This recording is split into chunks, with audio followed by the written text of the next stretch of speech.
வணக்கம். செல்வகுமாரின் அதிகாலை வானிலை ஆய்வறிக்கை. அதிகாரப்பூர்வ வானிலை அறிக்கைக்கு இந்திய வானிலை ஆராய்ச்சித்துறை அறிக்கையை பார்க்கவும்.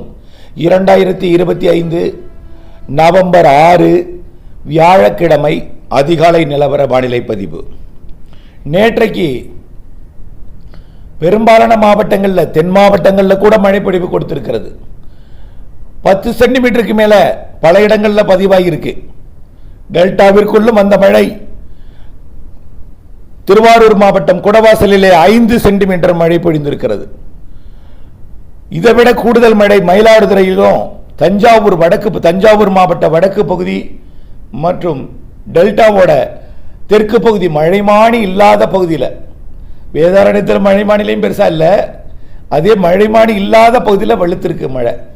அலையாத்தி காட்டு பகுதியிலையும், அதே போல ராமநாதபுரம், சிவகங்கை மாவட்ட உள்பகுதி, மதுரை மாவட்ட பகுதி. இங்கே ராமநாதபுரம்னா பரவலாக கிடையாது, ஆங்காங்கே கிடைக்கப்பட்ட தகவலின்படி அறிவிக்கிறேன். உள்ள திண்டுக்கல் மாவட்டத்திலையும் நேற்றைக்கு இடி தாக்கி தென்னை மரம்லாம் எரிந்ததை நாம் சொல்லியிருந்தோம். அதே போல் சேலம் மாவட்டத்திலையும் பெரும்பாலான மாவட்டங்கள், திருப்பத்தூர், வேலூர் மற்றும் பல்வேறு பெரம்பலூர், அரியலூர், கடலூர் என்று ஆங்காங்கே, திருவண்ணாமலை, கள்ளக்குறிச்சி, விழுப்புரம் நிறைய இடங்களில் மழை.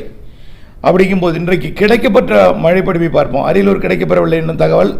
செங்கல்பட்டு மாவட்ட மழைப்பொழிவு கிடைக்கப்பட்டிருக்கிறது. மதுராந்தகத்தில் 32 மில்லிமீட்டர் மழை பொழிந்திருக்கிறது. அடுத்தபடியாக மடிப்பாக்கத்தில் ஒரு தவறான தகவலாக இருக்கும்னு நினைக்கிறேன்.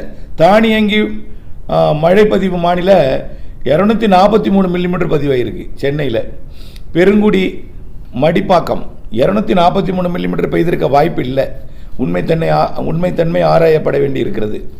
அதே போல திருவொற்றியூர் 40 மில்லிமீட்டர், மணலி 29 மில்லிமீட்டர், மேலும் அயப்பாக்கம் 17 மில்லிமீட்டர்.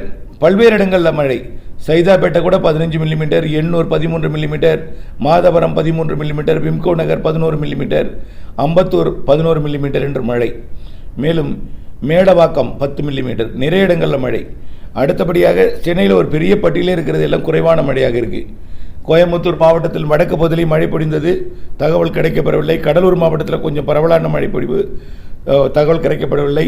தருமபுரி மாவட்டம், தருமபுரியில் 25 millimetre, Dharmapuri. Harur 16 millimetre, Pappireddipatti 14 millimetre, Pennagaram 12 millimetre, Hogenakkal 12 millimetre.